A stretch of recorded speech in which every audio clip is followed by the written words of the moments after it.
Right. మంగ్లీకి సంబంధించిన issue ఇప్పుడు రీసెంట్‌గా వైరల్ అవ్వడం కూడా మనం చూస్తూ ఉన్నాం. గతంలోని ఇండస్ట్రీకి సంబంధించిన వాళ్ళు ఇలాంటి బర్త్‌డే పార్టీస్ చేసుకొని అక్కడ మందు, గంజాయి ఇలాంటివన్నీ కూడా స్వీకరిస్తున్నారు అని చెప్పి పోలీసులు పట్టుకున్న పరిస్థితులు మనం చూసాం. మరి ఇప్పుడు మంగ్లీ కూడా ఇదే ధోరణి వెళ్తున్న పరిస్థితి మనం చూస్తూ ఉన్నాం. మరి మంగ్లీ విషయానికి వచ్చేసరికి ఎంతో కష్టపడి ఈ స్టేజ్‌కి వచ్చి ఇలాంటి పనులు చేయడం ఏంటి? కేవలం అంటే సొసైటీకి మీరు ఇన్స్పిరేషన్‌గా ఉండాల్సిన వాళ్ళు మీరే ఈ విధంగా చేస్తే ఎవరిని అంటే మిమ్మల్ని ఇంకా ఎవరు ఇన్స్పిరేషన్‌గా తీసుకుంటారు అని చెప్పి ఆమెని ఆరాధించే ఫ్యాన్స్ కావచ్చు, లేకపోతే అభిమానులు కావచ్చు, వీళ్ళందరూ కూడా ఇవాళ క్వశ్చన్ చేస్తున్న పరిస్థితి కనిపిస్తుంది. సో దీని గురించి మాట్లాడితే ఇవాళ మనతో పాటు సీనియర్ జర్నలిస్ట్ దుర్గా వడ్లంనేని గారు ఉన్నారు.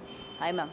సో ముఖ్యంగా ఇండస్ట్రీలోని ఈ బర్త్డే పార్టీస్ అనగానే ఒక ఫామ్ హౌస్ లేకపోతే రిసార్ట్స్కి వెళ్ళిపోవడం, ఒక గ్రూప్ ఆఫ్ గ్యాంగుల్ని వేసుకొని అక్కడ మందు, చిందు, ఈ డ్రగ్స్ కావచ్చు ఇలాంటివన్నీ స్వీకరిస్తూ ఉన్నారు. ఇవాళ మంగ్లీ ఇష్యూ కూడా మనం చూసాము.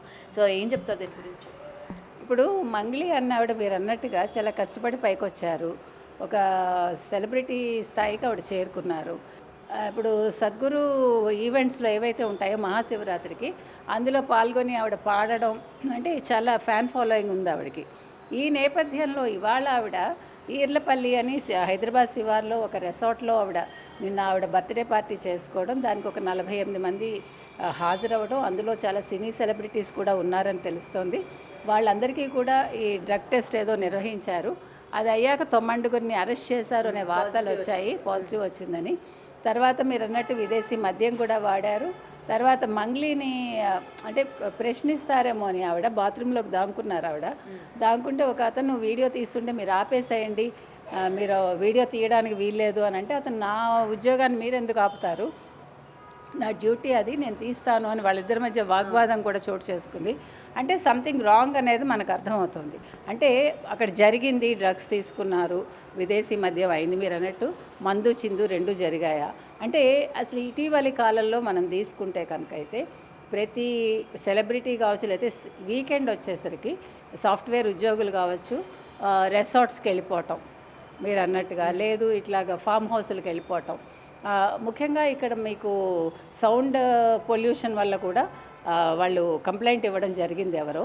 అంటే రాత్రి వాళ్ళు అర్ధరాత్రి అని లేదు, అపరాత్రి అని లేదు, వాళ్ళంతంత సౌండ్స్ పెట్టి పక్క వాళ్ళకి నిద్ర లేకుండా చేయటం, వాళ్ళ కేకలు, అరుపులు, అందులో తాగాక మనిషికి మత్తు కదండి, ఒళ్ళుపై తెలియదు, ఏం మాట్లాడతారో తెలియదు. సో అంతంత వాళ్ళు డీజేలు పెట్టేసుకుని డిస్టర్బెన్స్ కదా, సౌండ్ డిస్టర్బెన్స్. సో అంటే నేను అనేది ఏంటంటే ఇప్పుడు పోలీసులు చేయాల్సిన పని ఏంటంటే, ఆఫ్ లేట్ మేము గంజాయి మీద ఉక్కుపాదం మోపుతాం, డ్రగ్స్ మీద ఉక్కుపాదం మోపుతామని అన్నారు కాబట్టి మీరు వీకెండ్స్లో మీరు నిఘా పెట్టాలి. ప్రతి ఏమంటారు ఫామ్ హౌస్ కావచ్చు, లేకపోతే ఇట్లాగా రిసార్ట్స్ కావచ్చు, ఎందుకంటే అక్కడ మీకు దొరుకుతారు కాబట్టి. ముఖ్యంగా దీని మీద ఎప్పుడైతే మీరు కంట్రోల్ చేస్తారో ఇవన్నీ కూడా ఈ డ్రగ్స్, గంజాయి ఇలాంటివి విచ్చలవిడిగా మీకు సరఫరా కావు. ఇప్పుడు మంగ్లీ లాంటి వాళ్ళని చూసి చాలామంది నేర్చుకుంటారు. మంగ్లీ ఒక సెలబ్రిటీ అయ్యారు. ఆ మధ్య కాలంలో ఆవిడ ఒక లేఖ కూడా రాసింది, నాకు కడుపు కొట్టకండి, నాకు పాడుకునే అవకాశం ఇవ్వండి అని. ఎందుకన్నారంటే అంతకుముందు రామ్మోహన్ నాయుడిని ఆవిడ కలవటం జరిగింది ఒక దేవాలయం ఇన్సిడెంట్లో. సో దాని మీద చాలా కాంట్రవర్సీ వచ్చింది. వైఎస్ఆర్సీపీని అన్న వ్యక్తి అదే సపోర్ట్ చేస్తూ ఉన్నారు. అదే ఇక్కడ అప్పుడు ఆవిడ ఆ లెటర్లో ఏం రాశారంటే, నేను ఎవరికైనా పాడతాను, నాకు చంద్రబాబు నాయుడు గారు అంటే చాలా ఇది అని మాట్లాడింది. కానీ ఎలక్షన్స్ ముందు ఆవిడని పాడమంటే నేను చంద్రబాబు నాయుడు పేరు కూడా ఉచ్చరించను అని చెప్పింది ఆవిడ. అది ఆవిడ మర్చిపోతారేమో కానీ ప్రజలు మర్చిపోరు. కాబట్టి సరే, ఒక పార్టీకి మీరు కొమ్ము కాస్తారా కాయరా, మిమ్మల్ని ఎవడు తొక్కడు, మీకు టాలెంట్ ఉంటే ఎవరైనా పిలుస్తారు. కానీ మీకు రెస్ట్రిక్షన్స్ ఉన్నప్పుడు అవతలవాడు మళ్ళీ మిమ్మల్ని పిలవాలి, మీతో పాడించాలి అనుకోవడం మాత్రం తప్పు. తెలుగుదేశం వాళ్ళు పిలవాలి అని కోరుకోవడం కూడా తప్పు, కూటమి ప్రభుత్వం. కాబట్టి ఇక్కడ మనం చెప్పేది ఏంటంటే, మంగ్లీ లాంటి వాళ్ళకి మీరు సెలబ్రిటీలు అయ్యాక మీరు ఆ పేరు నిలబెట్టుకోవడానికి ప్రయత్నించండి. అది చాలా కష్టం. మనం ఎన్నోసార్లు చెప్పాం, మీరు ఒక స్టేజ్కి వెళ్ళడం చాలా ఈజీ, వెళ్ళాక ఆ స్టేజ్ని నిలుపుకోవడం కష్టం. కాబట్టి మీలాంటి వాళ్ళు మిగతా వాళ్ళకి ఆదర్శంగా ఉండాలి తప్ప ఇట్లా పట్టుబడి అంటే మీకు ఇప్పుడు ఇది కొన్ని రోజుల్లో మళ్ళీ ప్రజలు మర్చిపోతారు, అది వేరే విషయం. కానీ ఒక బ్లాక్ మార్క్ ఉండిపోతుంది కదండి. ప్లస్ మీరేం చెప్తున్నారు సమాజానికి, మీరేం సెట్ చేయబోతున్నారు సమాజానికి మీ వల్ల. కాబట్టి ఇలాంటి అంశాల్లో వీళ్ళు ఆలోచించుకోవాలండి.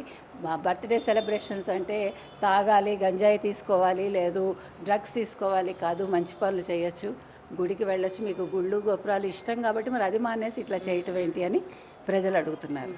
అండ్ మేడం ముఖ్యంగా ఈ సెలబ్రిటీస్ ఒక స్టేజ్కి వచ్చిన తర్వాత మనం ఎక్కడి నుంచి వచ్చాము, మనం ఎంత కష్టపడి వచ్చాము, అండ్ ఈ ఫేమ్ రావడానికి ఎన్ని సంవత్సరాలు పడింది అనేది కూడా వన్స్ ఫేమ్ వచ్చిన తర్వాత పక్కన పెట్టేస్తూ ఉంటారు. ఇలాంటి ఇష్యూస్లోని ఈ మధ్య కాలంలో సెలబ్రిటీలు ముఖ్యంగా కష్టపడి వచ్చిన వాళ్ళు ఇలాంటి వాటిలో ఇరుక్కోవడం మనం రోజు చూస్తూ ఉన్నాం, అంటే ఇలాంటి ఇష్యూస్ వచ్చినప్పుడు.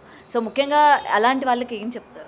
అంటే మీరు అన్నట్టుగా ఇప్పుడు రేపు పొద్దున్న నాకు ఇంకా అవకాశాలు రావాలి, లేదు నేను ఇండస్ట్రీలో ఇంకా కొనసాగాలి, కాబట్టి నేను ఇలా చెయ్యాలేమో, అంటే ఈ రకంగా అందరితోటి కలివిడిగా ఉండాలి, తర్వాత నేను డ్రగ్స్ తీసుకుంటే నన్ను గుర్తిస్తారు, లేదు నేను తాగితేనే గుర్తిస్తారు అనుకుంటే ఎవరు ఏం చేయలేరు. అవి లేకుండా కూడా మీ క్యారెక్టర్ని బట్టి మిమ్మల్ని అందరూ కూడా రెస్పెక్ట్ చేస్తారు. సో ఆ గౌరవం నిలుపుకోండి. నేను చెప్పేది అది. దానికోసమని మీరు ఇలా తప్పుడు మార్గాల్లో వెళ్ళక్కర్లేదు, మిమ్మల్ని మీరు ప్రొజెక్ట్ చేసుకోక్కర్లేదు. ఒకసారి మీకు మీడియా వచ్చాక మీడియాని మీరు కంట్రోల్ చేయాలనుకోవటం కూడా సబబు కాదు, ఎందుకంటే అది వాళ్ళ ఉద్యోగం. మీరు బాగున్నప్పుడు మీరు ఎట్లా ఇంటర్వ్యూలు ఇచ్చేసి మీ గురించి వెయ్యమంటారో, బాగులేనప్పుడు కూడా వాళ్ళు వేస్తారు. మీరు ఇవన్నీ ముందే ఆలోచించుకోవాలి. వాళ్ళు వచ్చి తీయటం తప్పు అనే కంట మనం చేయటం తప్పు అని మనం అనుకుంటే ఇంత దూరం రాదు. Thank you ma'am.